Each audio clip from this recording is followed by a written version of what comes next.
మీరు చెప్పినటువంటి అంశాల పట్ల వారు ఏకీభవిస్తారా లేదా?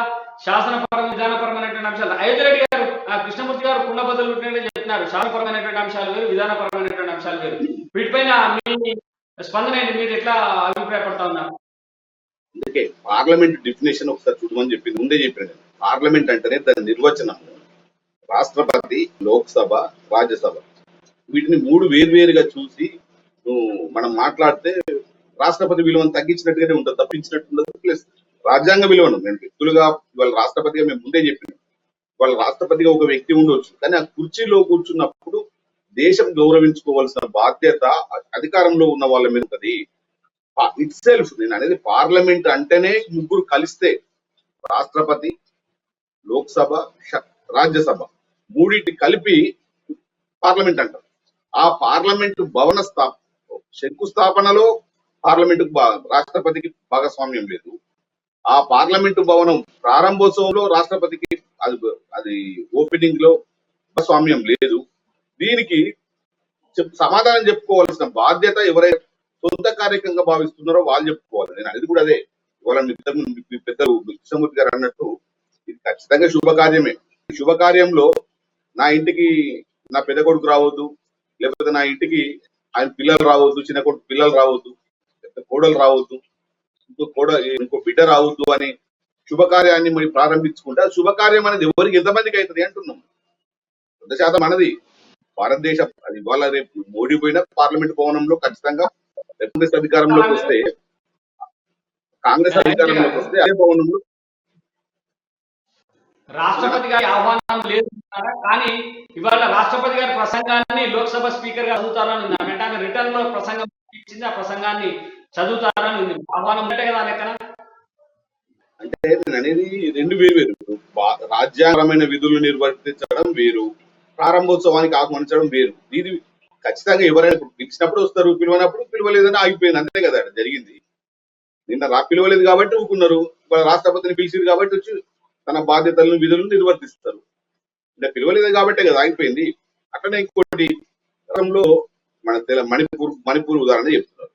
మణిపూర్ ఉదాహరణకు వచ్చినప్పుడు గవర్నర్ కంటే పెద్దోళ్ళు, గవర్నర్ తో పాటు ముఖ్యమంత్రి, గవర్నర్ కంటే పెద్దోళ్ళు వస్తే ఇబ్బంది ఏముంది? ప్రధానమంత్రి పోయిండు, తప్పేముందల్లా? ఏది ఒక అసెంబ్లీ భవనానికి ఒక ప్రధానమంత్రి స్థాయిలో పోతే ఆ రాష్ట్రానికి గౌరవం కదా. ఇప్పుడు మన భారతదేశంలో రాష్ట్రపతి కంటే పెద్దోళ్ళు లేరు, ఇంతకంటే పెద్దోళ్ళు రావడానికి లేరు కదా. దేశానికి ప్రథమ పౌరుడే రాష్ట్రపతి. ఆ రాష్ట్రపతిని ఆహ్వానించకుండా జరిగేది శుభకార్యం ఎట్లయితుంది? ఆ రాష్ట్రపతి భాగస్వామ్యం లేకుండా ప్రారంభోత్సవం జరిగితే దానికి సంపూర్ణత ఎక్కడొస్తుందని మా ప్రశ్న. అట్లా కాకుండా మణిపూర్లో ఏమైంది అనే దాంట్లో, మణిపూర్లో ముఖ్యమంత్రి, గవర్నర్ కంటే కూడా రాష్ట్రపతి పెద్దది కదా, ప్రధానమంత్రి పెద్దది కదా. వాళ్ళు ఆహ్వానించుకున్నప్పుడు ఖచ్చితంగా అటెండ్ అవుతారు. అట్లనే ఇప్పుడు ఇవాళ ఇక్కడ తెలంగాణలో అంబేద్కర్ భవనం కానీ లేకపోతే పరిపాలన భవనం కానీ మాట్లాడుతున్నారు. రెండోది ఇక్కడ పరిపాలన భవనము అనేది, తర్వాత శాసన భవనం అనేది రెండింటి ఒకటిగా మనం చూడలేం. సెక్రటేరియట్ ప్రారంభోత్సవాన్ని, అసెంబ్లీ ప్రారంభోత్సవాన్ని సరిగ్గా ఒకటిగా చూడలేం. అసెంబ్లీలో ఖచ్చితంగా అసెంబ్లీ అంటేనే గవర్నరు, శాసన మండలి, శాసనసభ మూడు కలిసి ఉంటాయి కదా. కానీ సెక్రటేరియట్ అనేది ఒక పరిపాలన భవనం, ఇది అడ్మినిస్ట్రేటివ్ బిల్డింగ్. ఖచ్చితంగా దీనికి కూడా గవర్నర్ ఆహ్వానించాల్సిన బాధ్యత రాష్ట్ర ప్రభుత్వం మీద ఉంది. దాన్ని మీరు ఒకవైపు ప్రశ్నిస్తూనే ఇక్కడ గవర్నర్ కి అవమానం జరిగిందని ఇక్కడ ప్రశ్నిస్తారు, అక్కడ మీరే రాష్ట్రపతిని అవమానిస్తారు. అంటే ఎట్లా దీన్ని రెండింటి మధ్య ఎట్లా బ్యాలెన్స్ చేసుకుంటారు? మేము ఖచ్చితంగా గవర్నర్ కూడా ఇక్కడ అవమానం జరిగిందని అంటున్నాం. ఇక్కడ గవర్నర్ కి అవమానం జరిగింది, ఇక్కడ అప్రజాస్వామికంగా పరిపాలన ఉన్నది, రాజ్యాంగబద్ధంగా ఇక్కడ పరిపాలన లేదని మేము అంటున్నాం. ఇక్కడ ఉన్న బీజేపీ నాయకులు కూడా అంటున్నారు. అయితే ఎక్కడైతే బీజేపీ నాయకులు ఇక్కడనేమో గవర్నర్ ను ఆహ్వానించకపోవడాన్ని విమర్శిస్తూనే అక్కడ రాష్ట్రపతిని ఇట్లా పక్కన పెట్టి మీ పార్లమెంట్ భవనాన్ని ప్రారంభిస్తారు. రెండింటి మధ్యన కాంట్రాస్ట్ ఉందనేది మీకు అర్థమైతలేదా? అంటే మనం ప్రశ్నించాల్సింది కూడా 100% ఇక్కడ గవర్నర్ ను ఆహ్వానించకుండా సొంత కార్యక్రమాలు చేసుకోవడము అప్రజాస్వామ్యమే, నియంతృత్వమే. అక్కడ జరుగుతున్నది అదే. అంటే రాష్ట్రంలో ఉన్న అధికారంలో ఉన్న బీఆర్ఎస్ నాయకులు కానీ, జాతీయ స్థాయిలో బీజేపీ నాయకులు కానీ సరిగ్గా ఒకటి విధానాన్ని అనుసరిస్తున్నారు కదా. అంటే ప్రజలకు సంబంధం లేదు, మేము ఏదనుకుంటే అదే రాజ్యాంగం, మేము ఏదనుకుంటే అదే ప్రజాస్వామ్యం, మేము చెప్పిందే వినండి, మేము చెప్పింది వినకపోతే మీ సాగు మీరు సావండి అనే విధంగా. అంటే డెమోక్రటిక్ స్ఫూర్తి అనే లేదు. ఒక నిరసన వ్యక్తం చేస్తున్నారు అంటే నిరసన వ్యక్తం చేయడానికి ముందే మనకు చాలా రోజుల ముందే పార్లమెంట్ భవనానికి ప్రారంభోత్సవానికి ముందే చెప్పినాం. దీనికి అసలు ఒక ఇనిషియేషన్ చొరవ గాని సంప్రదింపులు గాని ఎందుకు జరుగుతుంది, మీ నిరసనలకు కారణం ఏంది, ఆ నిరసనకు పరిష్కారం ఏంది అని జాతీయ పార్టీ నుంచి కానీ లేకపోతే ప్రభుత్వం నుంచి కానీ కేంద్ర ప్రభుత్వం నుంచి కానీ తీసుకున్న ఇనిషియేషన్ ఏమన్నా ఉందా?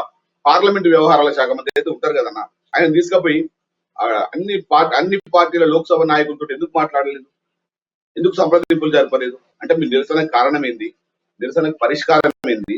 మీరు నిరసన చెప్తే తెలియజేయడం వల్ల దేశ సమగ్రతకు కానీ లేకపోతే ఇంత పెద్ద పార్లమెంటు భవనాన్ని ప్రారంభించుకుంటున్న సందర్భంగా అన్ని పార్టీలు లేకపోవడం అనే లోటును దేశం కాదు ఎప్పటికి గుర్తుంచుకునేది కదా, ఇది దేశం ఎప్పుడు గుర్తుంచుకుంటది కదా. దాన్ని ఆ శుభకార్యాన్ని ఎందుకు విస్తృతంగా విశాలంగా ఆలోచించలేదు వాళ్ళు?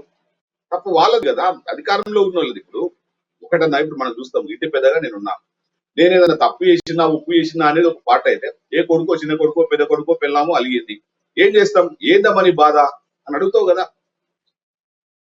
అట్లా కాకుండా నువ్వు వండిపేట తిని సపరేట్గా పోయి వండుకోవు కదా, తినలేదంటే ఎందుకు తినలేదు, ఏంది నీకు వచ్చిన కష్టం ఏంది, దానికి పరిష్కారం ఏంది ఆలోచన అయితే ఉంటది కదా.